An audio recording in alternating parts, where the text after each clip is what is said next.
जर तुम्हाला खरंच तुमच्या आरोग्याची काळजी असेल तर पुढची काही मिनिटे तुमच्या आयुष्यासाठी अत्यंत महत्त्वाची ठरू शकतात.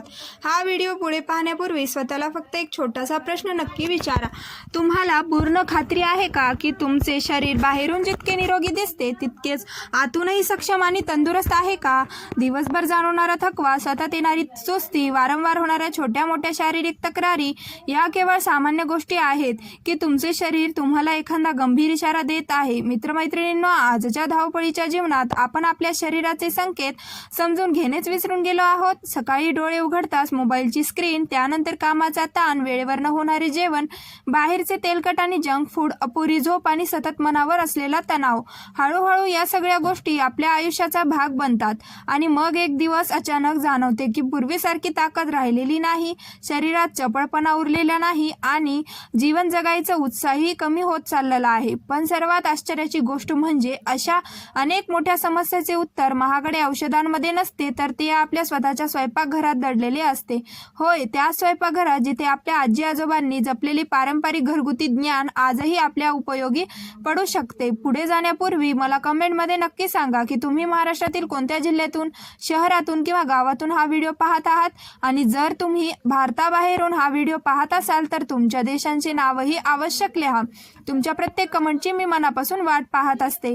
तसेच तर तुम्ही कधी घरगुती उपाय म्हणून लसूण किंवा गुळाचा वापर केला असेल तर तुमचा अनुभवही कमेंटमध्ये नक्की शेअर करा. आणि अशाच आरोग्यविषयक उपयुक्त माहितीसाठी अर्चना कथा मराठी या आपल्या चॅनलला सबस्क्राईब नक्की करा, जेणेकरून तुम्हाला असेच महत्त्वाचे व्हिडिओ मिळतील. म्हणून नक्की सबस्क्राईब करा आणि हा व्हिडिओ वेळ काढून शेवटपर्यंत नक्की बघा. मित्रमैत्रिणींनो, आज आपण अशा दोन अगदी साध्या पण आपल्या प्रत्येक घरात सहज सापडणाऱ्या पदार्थांविषयी सविस्तर जाणून घेणार आहोत. हे दोन पदार्थ म्हणजे लसूण आणि गूळ. वरवर पाहता ते अगदी सामान्य वाटतात, पण आपल्या पारंपरिक जीवनशैलीत आणि आरोग्यदायी आहारात त्यांना अनेक वर्षांपासून विशेष स्थान मिळाले आहे. जरा विचार करून पहा, जेव्हा आधुनिक रुग्णालये नव्हती, महागडी औषधे नव्हती आणि आजच्या सारखी वैद्यकीय सुविधा उपलब्ध नव्हती, तेव्हा लोक आपले आरोग्य कसे जपत असतील?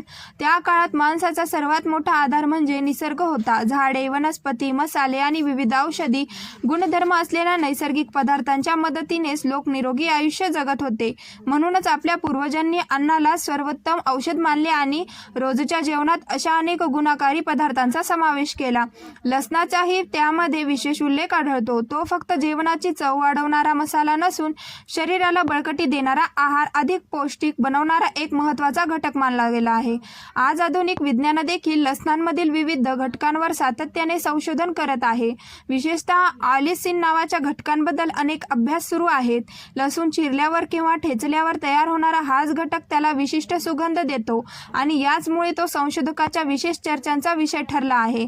आता गुळाबद्दल बोलायचं झालं तर अनेक जण गुळाकडे केवळ साखरेचा पर्याय किंवा गोड पदार्थ म्हणून पाहतात, पण आपल्या संस्कृतीत जेवणानंतर थोडासा गुळ खाण्याची परंपरा केवळ चवीसाठी नव्हती. गुळ हा शरीराला नैसर्गिक ऊर्जा आणि काही उपयुक्त पोषक घटक मिळवून देणारा सहज उपलब्ध आहारांचा भाग मानला जात होता. मात्र इथूनच एक महत्त्वाचा प्रश्न निर्माण होतो. आपल्या पूर्वजांनी जेवणानंतर गुळ खाण्याची सवय का लावली असेल? अनेक लोक सकाळी रिकाम्या पोटी लसूण खाण्याचा सल्ला का देतात? हे केवळ जुन्या समजुती आहेत की त्यामागे अनेक वर्षांचा अनुभव आणि निरीक्षण दडलेले आहे? या सर्व प्रश्नांची सविस्तर माहिती आपण पुढे जाणून घेणार आहोत. पण त्याआधी एका अशा चुकीबद्दल बोलणे गरजेचे आहे जी आज अनेक लोक नकळत रोज करत आहेत आणि त्यामुळे चांगला आहार घेत असूनही त्याचा अपेक्षित लाभ मिळत नाही. आरोग्याबाबतची ही चूक इतकी सूक्ष्म असते की ती आपल्याला जाणवतही नाही. ही फक्त लसूण किंवा गुळापुरती मर्यादित नसून आपल्या संपूर्ण जीवनशैलीशी संबंधित आहे. आजच्या काळात प्रत्येकाला प्रत्येक गोष्टीचा परिणाम तात्काळ हवा असतो. 2-3 दिवस एखादी गोष्ट केली की लगेच मोठा बदल दिसेल अशी अपेक्षा केली जाते, पण निसर्गाचा नियम वेगळाच असतो. शरीराला स्वतःमध्ये बदल घडवण्यासाठी वेळ लागतो. हळूहळू शरीर नवीन सवयी स्वीकारते, आतून मजबूत बनते आणि त्यानंतरच त्याचे परिणाम दिसू लागतात. आजूबाजूला पाहिल्यावर अनेक लोक सकाळी भरपूर झोपूनही थकलेले दिसतात. काही जण सतत अशक्तपणा जाणवत असल्याची तक्रार करतात.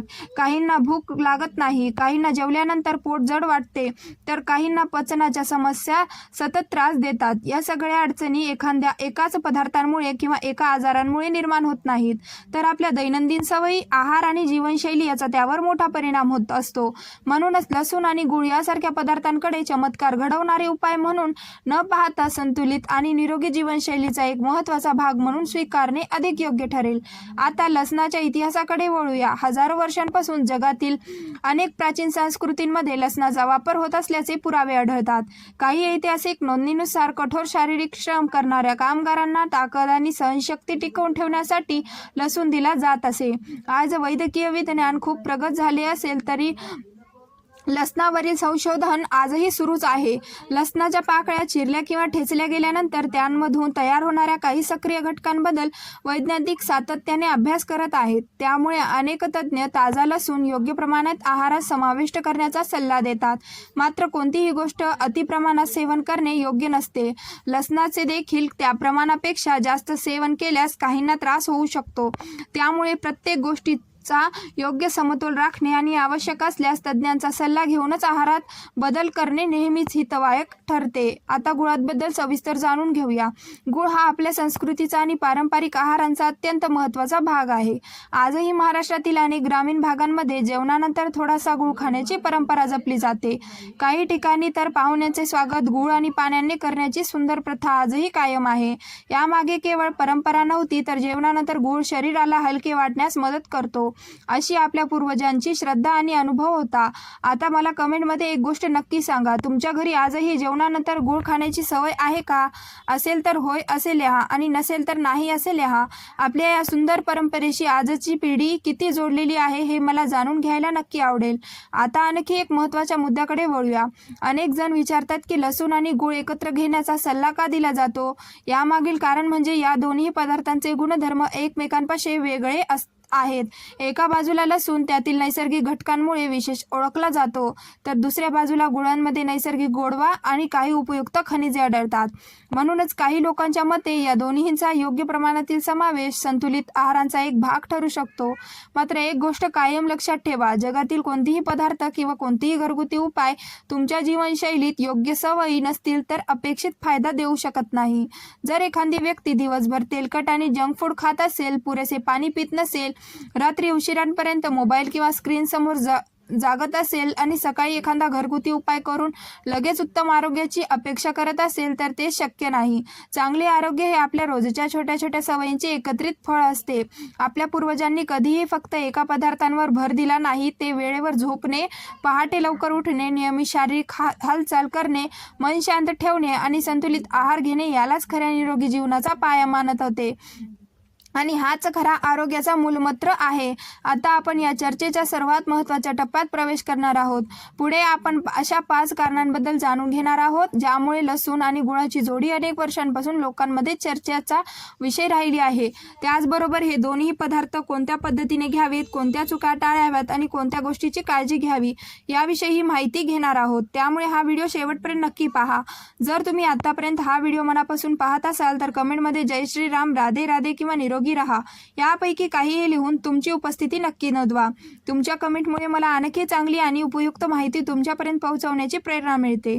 आता या पारंपरिक संयोगाबद्दल सांगितल्या जाणाऱ्या 5 महत्त्वाच्या कारणांकडे वळूया. मात्र एक गोष्ट स्पष्टपणे लक्षात ठेवा, हा कोणताही चमत्कारी उपाय किंवा कोणताही आजारावर कायमस्वरूपी इलाज नाही. याकडे फक्त संतुलित आणि आरोग्यदायी आहाराचा एक भाग म्हणूनच पाहावे.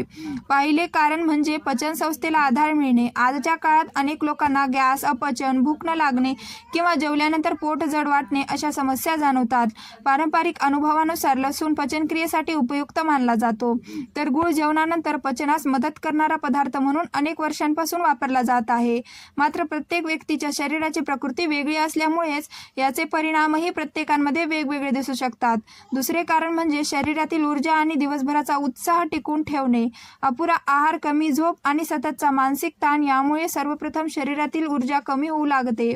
सकाळी उठल्याबरोबर थकवा जाणवणे किंवा दिवसभर काम केल्यानंतर शरीर पूर्णपणे दमल्यासारखे वाटणे ही आज अनेकाची समस्या झाली आहे. अशा वेळी गुळांमध्ये असलेला नैसर्गिक कार्बोहायड्रेट्स आणि काही उपयुक्त खनिजे शरीराला तात्पुरती ऊर्जा देण्यास मदत करू शकतात. मात्र याचे सेवन नेहमी मर्यादित प्रमाणात आणि संतुलित आहाराचा भाग म्हणूनच करणे अधिक योग्य ठरते. तिसरे कारणाबद्दल बोलायचे झाले तर आपल्या पारंपरिक जीवनशैलीत बदलत्या ऋतूंमध्ये लसूण हा शरीराला आधार देणारा नैसर्गिक आहाराचा भाग मानला जात असे. ऋतू बदलला की आपल्या आहारातही काही बदल करण्याची परंपरा आपल्या पूर्वजांनी जपली होती.